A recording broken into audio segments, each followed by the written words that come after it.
भारत देश अपना सबसे बड़ा इतिहास लिखने जा रहा है 22 जनवरी, और शायद आज के बाद से ये तारीख हम कभी नहीं भूलेंगे। 22 जनवरी को अयोध्या धाम में रामलला की प्राण प्रतिष्ठा होनी है, जिसकी तैयारियां अब तक करीब करीब पूरी हो चुकी हैं। ये 500 साल का इंतजार जो अब पूरा होने जा रहा है। दिन है सोमवार और कुर्म द्वादशी है। द्वादशी तिथि 21 जनवरी 2024 को शाम 7:27 पर शुरू होगी, तो 22 जनवरी 2024 को शाम 7:52 पर समाप्त होगी। इसी समय में राम अपने घर वापस लौटेंगे। इस समय में सदियों का इंतजार छिपा है और कुछ हजार नहीं, लाख नहीं, बल्कि सैकड़ों करोड़ों सनातनियों की प्रतीक्षा छिपी हुई है। और इसकी एक छोटी सी टाइमलाइन भी आपको जल्दी से बता देती हूं। 9 नवंबर 2019 को राम मंदिर के पक्ष में सुप्रीम कोर्ट का फैसला आया था। इसके बाद 5 फरवरी 2020 को ट्रस्ट बनाया गया। 25 मार्च 2020 को रामलला को अस्थायी मंदिर में शिफ्ट किया गया और 5 अगस्त 2020 को भूमि पूजन किया गया। 1 जून 2022 को गर्भगृह का निर्माण शुरू हुआ और फिर 22 जनवरी को, जिसका सबको इंतजार है, अब वो समाप्ति की ओर है।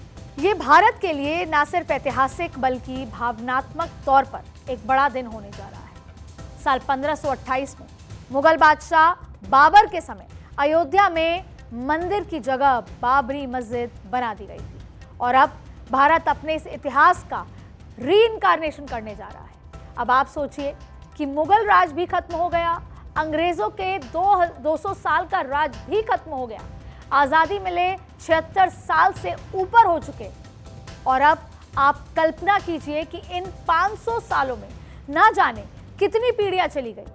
हमारे अनुमान के मुताबिक भारत की करीब 25 पीढ़ियां आई और चली गईं, जिन्होंने राम मंदिर की प्रतीक्षा की, राम मंदिर के मुद्दे पर देश को संघर्ष करते हुए देखा, देश के दुख को देखा, उसमें शामिल हुए, और अब जाकर वो मौका आया है जब राम मंदिर का सपना साकार हो रहा है।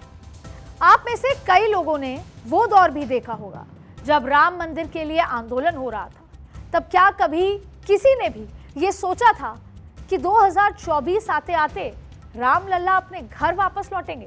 क्योंकि बीच में तो कई लोगों ने ये उम्मीद बिल्कुल छोड़ दी थी कि कभी राम मंदिर भी बन सकेगा। जीते जी कभी लोग अयोध्या धाम में मंदिर निर्माण देख सकेंगे।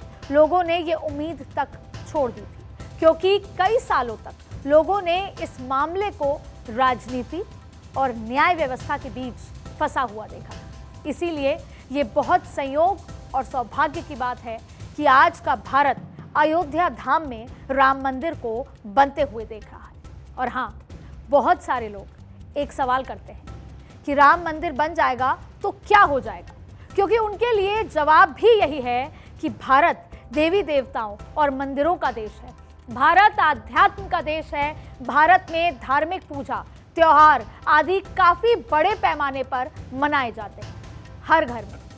लेकिन यहाँ आस्था में भी अर्थशास्त्र छिपा है। मंदिरों का अर्थशास्त्र देश की जीडीपी में भी अपनी जगह रखता है। भारत में लगभग 7.5 लाख मंदिर हैं, और इन मंदिरों की सालाना इनकम अगर बात करें तो करीब 2 लाख करोड़ रुपए की है। अब आप सोच सकेंगे कि कितने लोगों का घर सिर्फ इन मंदिरों की इकोनॉमी से जुड़ा हुआ है।